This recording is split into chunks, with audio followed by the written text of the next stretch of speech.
morning, Scotland. Good morning, social media land. I hope you are well. It is Tuesday, the 5th of November, 2024. Happy bonfire night.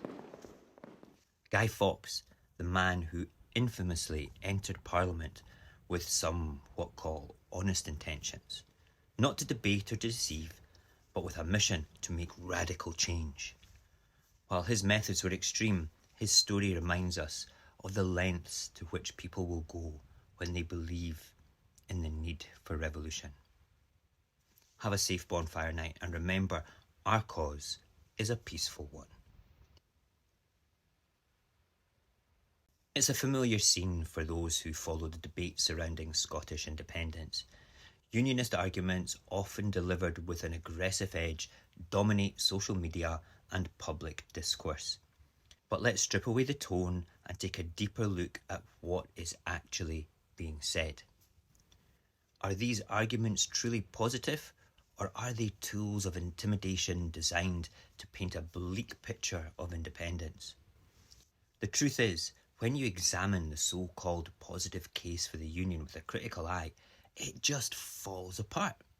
The tactics are familiar: circular arguments, name-calling, dismissive tones, and a tendency to change the subject when it's met with rational, fact-based conclusions. It's as if independent supporters are treated as dreamers who can't face reality, while Unionists claim the role of the pragmatists. But this isn't about constructive discussion. It's about shutting down the debate. An underlying message that is clear: Scotland needs the Union, not because of a shared vision of the future, but because it's incapable of standing on its own. This behaviour is more just aggressive rhetoric. It resembles a psychological phenomenon, a kind of Stockholm syndrome, where Unionists defend Westminster despite the disadvantages Scotland faces under UK governance. Yeah, I said it, Stockholm syndrome. They struggle to see that the very institution that they're defending is holding Scotland back. They cling to the Union, unwilling or unable to recognise the potential for a better future independent of London's control. One of their favourite attacks revolves around currency. Unionists love to ask, what currency will you use? It's framed not as a genuine question, but as a scare tactic. The implication is that without the British pound, Scotland would descend into financial chaos. But this ignores the fundamentals of what makes a currency trustworthy: stability, a strong backing from an economy that is great, a credible central bank. Scotland has all the resources to establish a solid currency, from oil, gas to renewable energy to more exports than imports.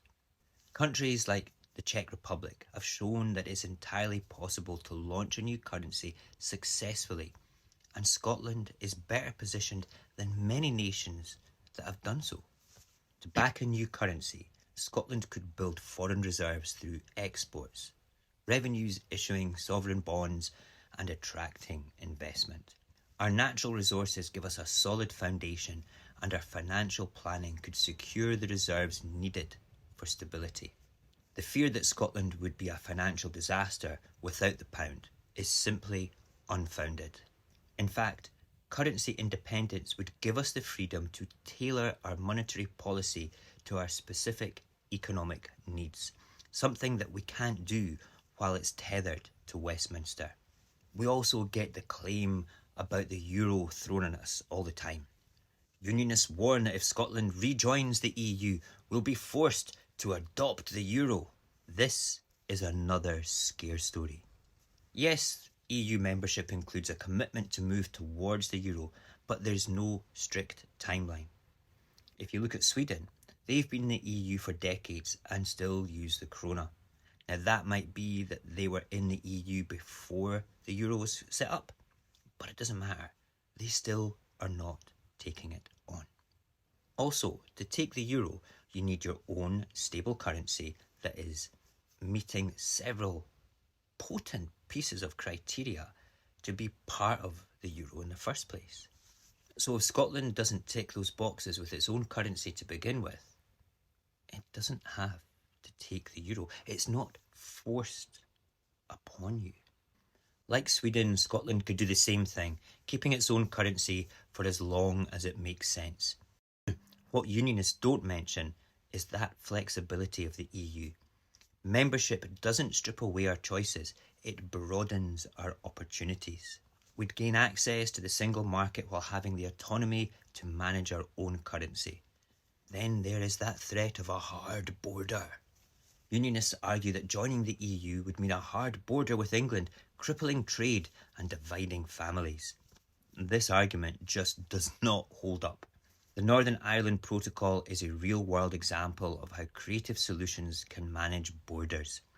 With technology and regulatory cooperation, Scotland and England could maintain smooth trade while meeting EU requirements. The vision of a harsh, impenetrable border is nothing more than fear-mongering. We can protect our economic ties with England while benefiting from the advantages of EU membership. Another great, potent argument for the benefits of Scotland in the Union is our passport. What passport would we use is a question that comes up quite frequently with the Unionists. You won't have a UK passport anymore, says the Unionists, as if this was a major threat. But an independent Scotland would issue its own passports, just like Ireland does. Dual citizenship would likely be an option, allowing Scots to keep their UK passports if they qualify. And with the EU membership, we'd gain the benefits of an EU passport, restoring our freedom to live, work and travel across Europe, an option that's been stripped from us by Brexit. The idea that Scots would be isolated and unable to travel is just another attempt to paint independence as a loss. These questions about currency, borders, passports are rarely genuine concerns. They are threats used to scare people into submission.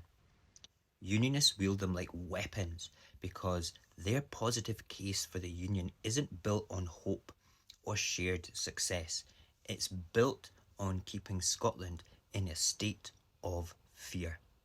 If the Union were truly beneficial, they wouldn't need to rely on bullying, name-calling and scare tactics. A real positive case for the Union would inspire Scottish people, not intimidate us. Scotland has what it takes to thrive as an independent nation. We have the resources, the resilience and the vision. We can manage our currency, make thoughtful decisions about our borders and issue our own passports, all while rejoining the EU and restoring our international standing. The arguments against independence are designed to distract us from this reality, but they can't erase the fact that Scotland is more than capable of governing herself. The time has come to move beyond fear and embrace hope. Independence isn't about turning away from our history within the UK. It's about stepping confidently into our future, ready to make our own choices and build a nation that truly reflects our values. Let's rise above the threats, challenge the scare tactics and claim the independence that Scotland deserves. Tomorrow, we're going to be looking at how you combat those scare tactics. Just a bit of advice, a couple of examples, a little bit of psychology, and that's going to be a good one tomorrow.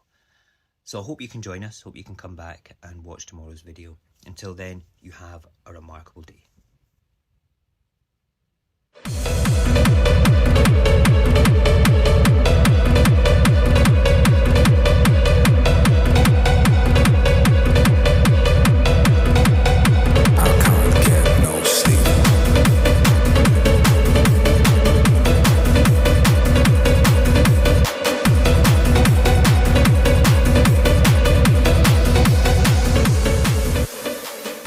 I can't get no sleep.